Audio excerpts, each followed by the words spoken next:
Mur. Run orkshe goods nat the gasgad shodza, shupa liderit. Enkerit mutza mor nues. Rugalarit, yet huads agax. Moritzorit, hues.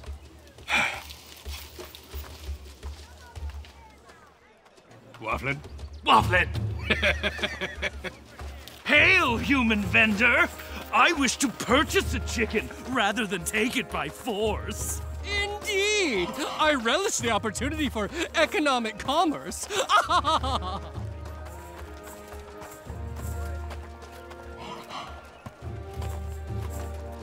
Human greeting. Thank you!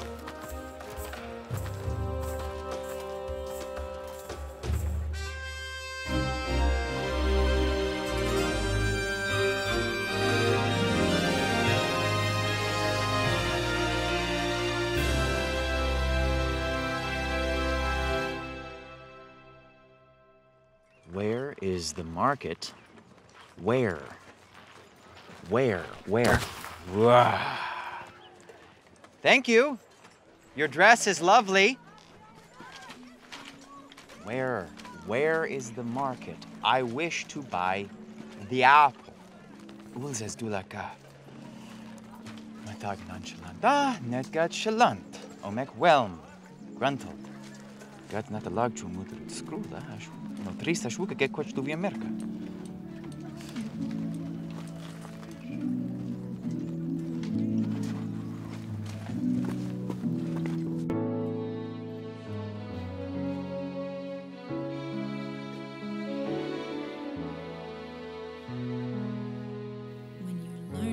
Sing in the kitchen, even though you're told it's not a lady's craft. Never waste your time with poetry and music.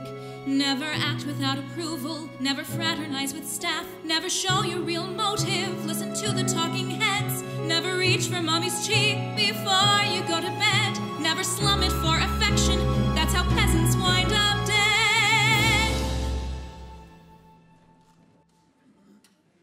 Starts in a bright, warm kitchen with light that's shifting gold, warming fingers by the hearth in the kitchen, doing just what you were always meant to do.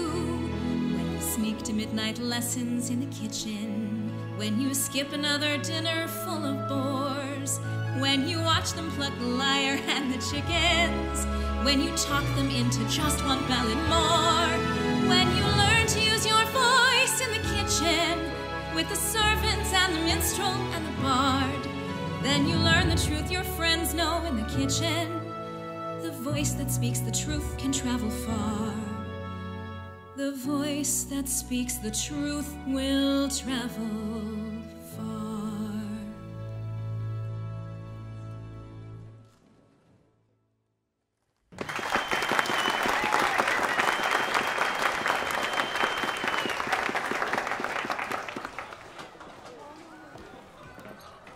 She's a sensation! She's a God's damn sensation. Clap! Oh, that was more fun than a bar full of paladin recruits the night before induction, and let me tell you, those boys can drink. That was incredible. Can I help you? Oh, No Westish? No, I have Westish. I speak Westish, okay? That was beautiful. It was a good recovery. God, I forgot how much fun that is, you know? I mean, research is all well and good, but girl needs a little applause now and then, you know? Have we met? No. I would remember you.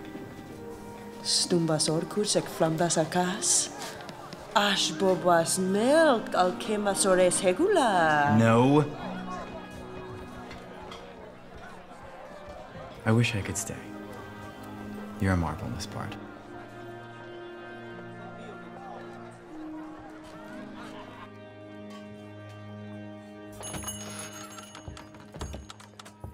I wasn't sure you'd still be open. Don't leave. Let's just keep shopping. I need a recurve with at least an 80-pound draw. My, what darling dainty cups! My dear sister and her 15 runting children will adore drinking watery tea from them. I do love a good watery tea. Oh, and perhaps she'll adorn herself with this fine bonnet. Ooh! Doily. It's a doily. You put things on it, it's decorative. Never mind.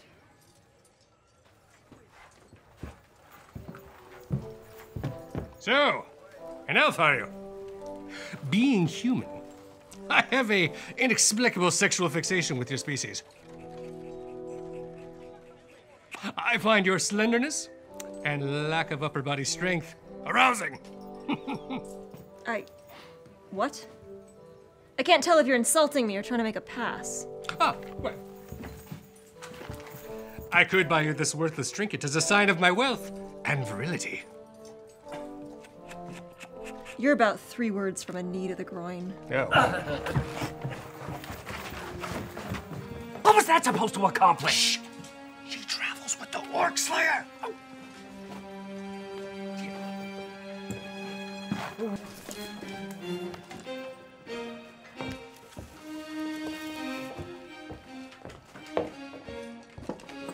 How much? 27 plus 10 for the bow. Look, friend.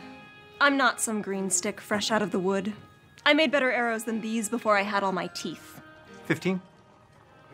13. And you're welcome. Would you like that gift wrapped?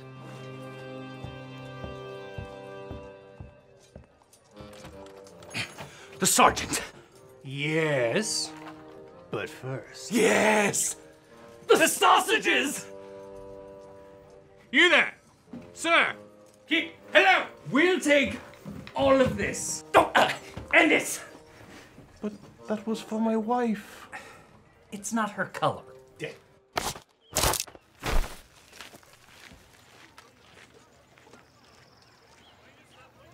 Where are they? What a dull little town! No one to greet me, no one to sing my praises, throw roses and maidens at my feet. This is perfectly safe. We should stay. Ah, you there! I'm looking for my traitorous companions. Perchance you have seen them? Their eyes are shifty and backstabbing. These are not orcs. I can't see through illusions. You produce the most puzzling non sequiturs, my sedimental ally. Forgive my pathetic companion. He's a few knives short of a full deck. I'm trying to tell you, these are not orcs. Of course not. We are but simple villagers who have sallied forth from our homes to buy foodstuffs for our vulnerable pink children. They're not likely trying to kill. You're not trying to kill him. What are you on about? What time of day is it? Midnight. Are you a gargoyle? No! He's cursed. No. Irrelevant! Tell me, townsfolk, have you seen anyone especially two-faced in town? A wizard, perhaps? Yes! And there was a wizard, and an elf maid. A yellow wizard? That's the one. He was all like everything that he had for information, and he said, "Oh, how! We have certainly pulled the wool over the eyes of that red orc-murdering imbecile, don't you know?" Do they mean me? No. Well, that's a relief. Yes, and they nefariously insulted him and cast aspersions on his heroism. Oh, and they made plans to further mock him at a predetermined location. Aha! And that error shall be their mistake. Did they say where they would be meeting? Yes, southeast. Southeast. They said something about a clearing and a big rock. And that they were going to take the scenic route and be there at sunrise. Yes, and they would be facing west, so the best way to direct would be to approach directly from looking at the sun. I don't know. This seems too easy. These men are entirely trustworthy. Very well. Let us make haste. Roderick, there is no time to lose. Onward! An ambush would never work. He's immune to misdirection. He doesn't drop his left shoulder when he swings. Don't save me!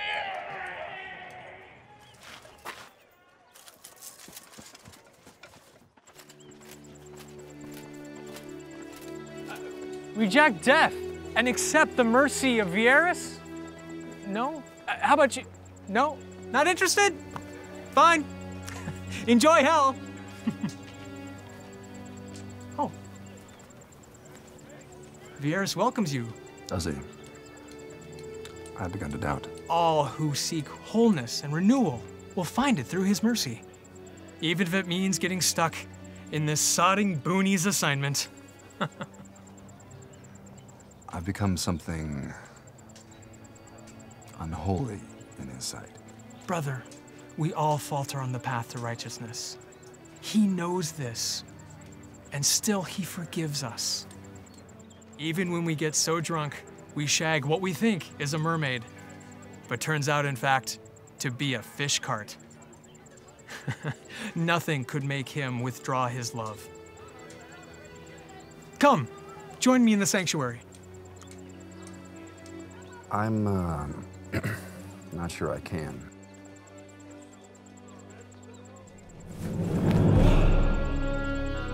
Ah!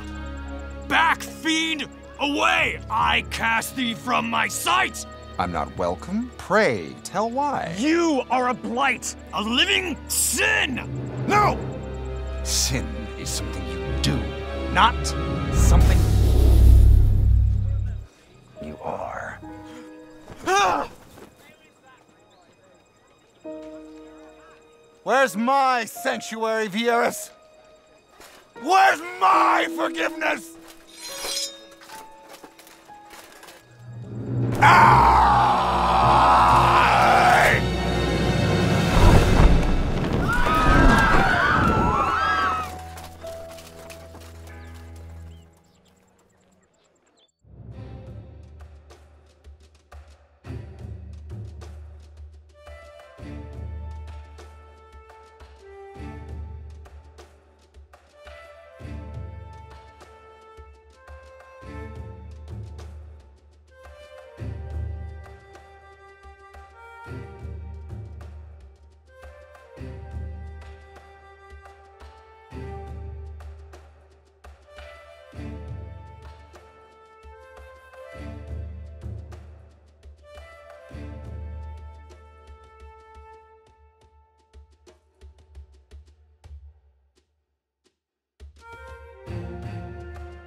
Skin of hula hooping. I wanted to show that we do, in fact, have an inexplicable sexual fixation on your species. I find your slenderness and lack of upper body strength arousing.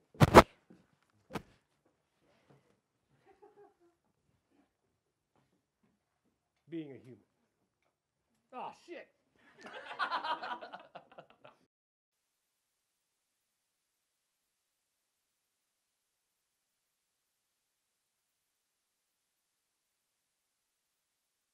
So the singing was very special for me in this, for a lot of reasons. I actually wrote the song when I was cast. It was written as part of my character work for Ren when we first started talking about who she is. The song was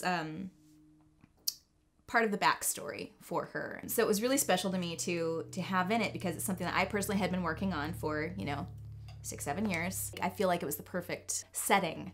Yeah, on the stage, and like, because you can just pick something up and set it down and let it live and not have to explain. Like, you can have that musical theater moment.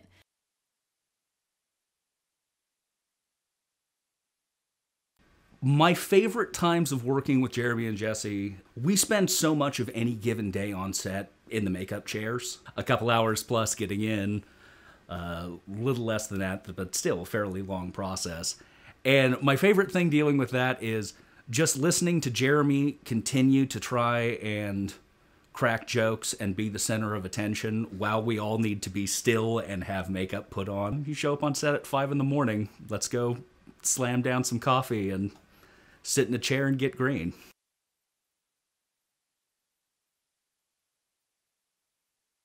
Yes.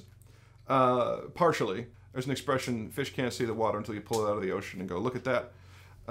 And so part of it has just been, how would another sentient society that is not human make fun of us? What would they think about us? What would they think is ridiculous about us and goes beyond the pale of how can they possibly live like that? And the orcs, you know, just seemed the perfect mirror to hold up.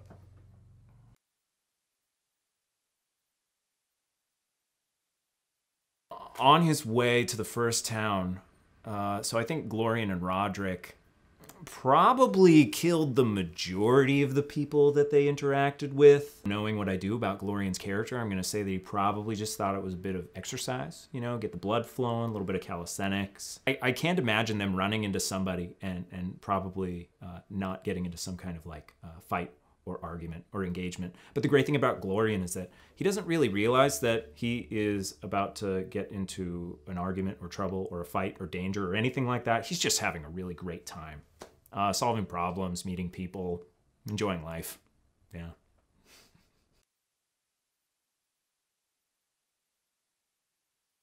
CARROW'S journey certainly takes a darker turn this season. And there's been a lot of speculation, going back to even season 1, of when will CARROW be healed. The audience now, and CARROW himself, is realizing that might not actually happen. That might be unlikelier than remaining in the form that he's in. What we're kind of doing here is getting to a difficult and painful examination of faith, the comfort of religion. I think that when religion is too comfortable, and doesn't ask you for anything, doesn't require you to challenge your beliefs, you're never really bump into any form of adversity. What is your faith based on? If it's just reciting stuff by rote and maintaining a certain level of comfort, then do you actually have faith? Have you ever actually been tested? CARROW'S going through that now. It's about the journey, not the destination. And that faith, you should struggle with it. If you accept it as rote, you don't have faith, because that's the whole nature of it.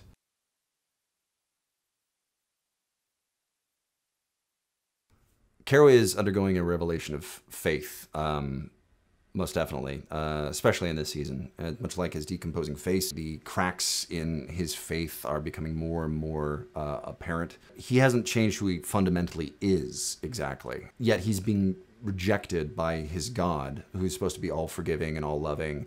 He doesn't understand how those two things, you know, can be one and the same. He can't reconcile the fact that he's rejected, and like that's difficult for him to actually grasp.